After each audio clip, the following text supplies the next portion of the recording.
Hello, नमस्कार, प्रणाम, हर हर महादेव। तो कैसे हैं आप सब? उम्मीद है सब बढ़िया होंगे। तो स्वागत है आप सभी का हमारे एक न्यू ब्लॉग में। तो फ्रेंड, आज मैं अपने गुरु महाराज के जो है माला पहनाए हैं और देखिए कितना खुश लग रहे हैं और कितना खिला खिला लग रहा है।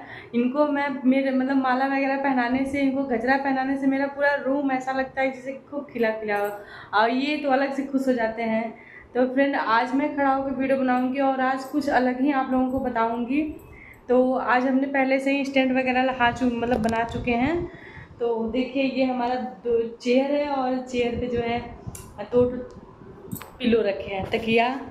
तो चलिए शुरू करते हैं अपना ब्लॉग। और फ्रेंड, टूटी फूटी थोड़ा समाप्त कर दिया करें। बहुत सारे लोग बोलते हैं कि आपको पढ़ने नहीं आता हिंदी। तो भाई हिंदी हम कोई ऐसा वैसा बुक तो पढ़ नहीं रहे हैं, हम अपना बुक पढ़ रहे हैं, जो है भागवत गीता पढ़ रहे हैं। तो भाई अपना ग्रंथ है, तो इसमें संस्कृत बहुत ज़्यादा मतलब लिखा हुआ है और वर्ड भी थोड़ा बड़ा बड़ा है, तो पढ़ने में थोड़ा मिस्टेक हो जाता है।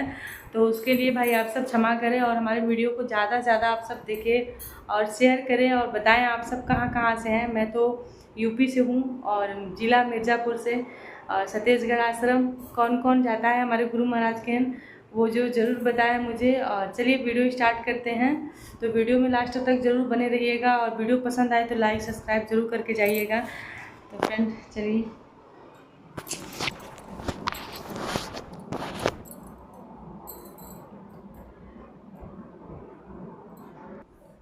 तो फ्रेंड चलिए गीता स्टार्ट करते हैं। और आज मैं कुछ अलग आप लोगों को बताने वाली हूँ, अलग तरीके से बताने वाली हूँ, जो मैंने पहले से ही पढ़ के और बुक में लिख के रखा था। तो हो सके तो भाई वीडियो आप लोगों को बहुत पसंद आएगा और मेरी वीडियो को फुल वॉच किया करें आप सब। तो भगवान अर्जुन अर्जुन ने कह रहे हैं जो है कृष्ण से कि भगवान मैं इन लोगों पे कैसे कैसे मतलब इन लोगों के ऊपर तलवार चलाऊं, कैसे बाण चलाऊं, ये तो हमारे रिश्तेदार हैं। तो भगवान जो है कह रहे हैं कि क्या तुम बता सकते हो कि पिछले जन्म में कितना और तुम्हारे लिए कौन और कितना विलाप किया था या कितना रोया था। तो उस पर आज तुम्हें समझा रहा हूँ। केवल शरीर मरते हैं, केवल शरीर मरते हैं, नहीं आत्मा नहीं मरती। इसलिए तुम शरीर का मोह त्याग दो। इसलिए तुम शरीर का जो है मोह त्याग दो इनके मृत्यु का मोह त्याग दो, परंतु तुम्हारा मन इस सत्य को मानना नहीं चाहता। तुम ठीक कहते।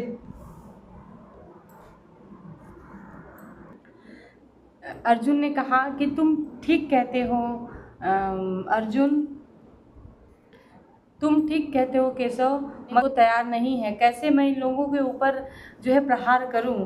तो भगवान इसमें कह रहे हैं इसका कारण जंजीर है, जो तुम्हारे मन में अपने मन को लपेट रखी है। ये मेरा मामा है, ये मेरे ससुर हैं, ये मिस्त्री हैं। तो मैंने मान लिया कि एक सारे शरीर नाशवान हैं, पर इसके साथ जो रिश्ते हैं वो तो नाशवान नहीं हैं। भले ही शरीर मर जाएगा मगर रिश्ते तो नहीं मरेंगे। अर्जुन, एक रिश्ते नाते इस जन्म के हैं। से भगवान कहते हैं कि क्या तुम बता सकते हो कि पिछले जन्म में तुम्हारे लिए कौन और कितना विलाप किया था, कौन और कितना रोया था। तो इसमें अर्जुन कहते हैं आज तुम्हें समझा रहा हूँ, भगवान कह रहे हैं आज तुम्हें समझा रहा हूँ, केवल शरीर मरते हैं, आत्मा नहीं मरते। इसलिए तुम शरीर का मोह त्याग दो, उनके मृत्यु का मोह त्याग दो, परंतु तुम्हारा मन इस सत्य को मानना नहीं चाहता। अर्जुन कह रहे हैं तुम ठीक कह रहे हो केशव, तुम्हारी बात समझ रहा हूँ, मगर मेरा मन इसको मानने के लिए तैयार नहीं है। इसका कारण है, भगवान कह रहे हैं इसका कारण है, इसका कारण है जंजीर। तुम अपने मोह में फंसे हुए, जैसे कि ये मेरे मामा है, ये मेरे कुलगुरु पिता हैं, हमारे माता श्री हैं, हमारे भाई हैं, हमारे सब, इसमें तुम फंसे हुए, इसलिए तुम्हारा मन इसको मानने के लिए तैयार नहीं है। मैंने मान लिया कि ये सारे, अर्जुन कह रहे हैं मैंने मान लिया कि ये शरीर सारे शरीर नाशवान हैं, पर इससे जुड़े हुए रिश्ते तो नाशवान नहीं हैं। ये तो मेरे खुद के रिश्ते हैं। मरने के बाद भी तो ये रिश्ते बताया जाता है, जैसे कि हमारे पिताश्री मर गए, मैं शरीर छोड़ दिया, तो फिर भी पिताश्री का नाम तो है ना। तो ये शरीर नाशवान है, पर रिश्ते तो नाशवान नहीं है। तो इस पे भगवान कहते हैं कि शरीर बस इस जन्म का आपका शरीर है, अगले जन्म का शरीर नहीं। क्या तुम्हें ये पता है कि तुम अगले जन्म में कौन थे, या तुम्हें ये पता है कि अगले जन्म में तुम्हारे पिताश्री तुम्हारा क्या लगते थे या कौन है? तो इस जन्म से मरने से पहले या जन्म होने के बाद सिर्फ शरीर ही धारण कर सकते हो। तो इस पे भगवान श्री कृष्ण कहते हैं कि यज्ञ क्या है। यज्ञ के बारे में विस्तार से समझाते हैं जो है अर्जुन को, कि यज्ञ कहते किसको, यज्ञ होता क्या है। तो इसमें बताते हैं, प्रस्तुत श्लोक में गोस्वामी श्री कृष्ण ने केवल श्वास पर ध्यान रखने को कहा, जबकि आगे स्वयं ओम के जप पर बल देते हैं। गौतम बुद्ध भी अनापान सती में श्वास प्रश्वास की ही चर्चा करते हैं। कौन है? अनंत में महापुरुष कहना क्या चाहते हैं? प्रस्तुत आरंभ में वैखरी, उसमें मध्यमा और उससे उन्नत होने पर, जबकि पश्चाती अवस्था भी श्वास पकड़ में आती है। उस समय जब तो श्वास में ढला मिलेगा, फिर जपे क्या, फिर तो केवल श्वास को देखना भर है।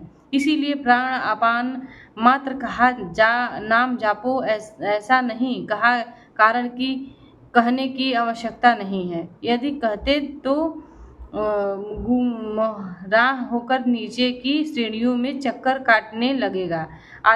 महात्मा बुद्ध, गुरुदेव, भगवान तथा प्रत्येक महापुरुषों जो इस रास्ते से गुजरे हैं, सभी एक ही बात कहते हैं। वैखरी और मध्यमा नाम जाप के प्रवेश द्वारा मात्र एक पश्चंती से ही नाम में प्रवेश मिलता है। परा में नाम धारणा ही हो जाता है, जिससे जब साथ नहीं छोड़ता। मन श्वास के साथ जुड़ा है।